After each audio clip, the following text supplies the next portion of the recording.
بسم اللہ الرحمن الرحیم۔ السلام علیکم۔ News of Urdu YouTube channel کے ساتھ میں ہوں عدنان عادل۔ دفتر خارجہ نے وزیر اعظم کے افغانستان سے متعلق بیان پر وضاحت جاری کر دی۔ وزیر اعظم عمران خان کا افغانستان سے متعلق بیان سیاق و سباق سے ہٹ کر پیش کیا گیا۔ وزیر اعظم نے نگران حکومت کے تحت انتخابات کے پاکستان ماڈل کا حوالہ دیا تھا۔ پاکستان کو افغانستان کے اندرونی معاملات میں مداخلت نہ سمجھا جائے۔ دفتر خارجہ نے وزیر اعظم عمران خان کے افغانستان سے متعلق بیان پر وضاحت جاری کر دی۔ میڈیا رپورٹس کے مطابق ترجمان دفتر خارجہ کا کہنا ہے کہ وزیر اعظم عمران خان کا افغانستان سے متعلق بیان میں سیاق و سباق سے ہٹ کر پیش کیا گیا۔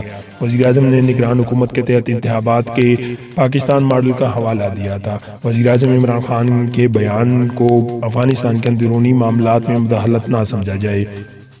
دفتر خارجہ ڈاکٹر فیصل نے کہا ہے کہ وزیر اعظم پاکستان افغان عمل میں سہولت کے لیے ذاتی طور پر دلچسپی لے رہے ہیں۔ پاکستان کا افغانستان میں امن و استحکام کے فروغ کے علاوہ کوئی مفاد نہیں۔ 4 دہائیوں سے تشدد کا شکار افغان عوام کو پرامن زندگی گزارنے کا حق حاصل ہے، جبکہ افغان مفاہمتی عمل کے لیے اہم موڑ پر پاکستان کی سنجیدہ کوششوں کو نظر انداز نہیں کرنا چاہیے۔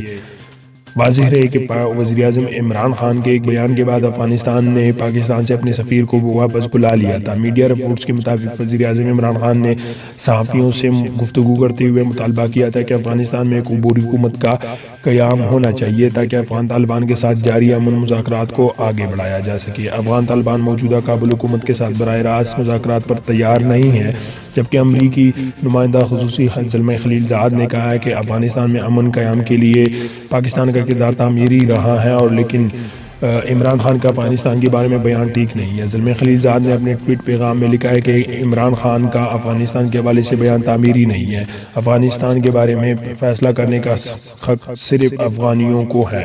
عالمی کمیونٹی کو چاہیے کہ وہ افغانستان کی حوصلہ افزائی کرے تاکہ افغان اکٹھے ہو سکے۔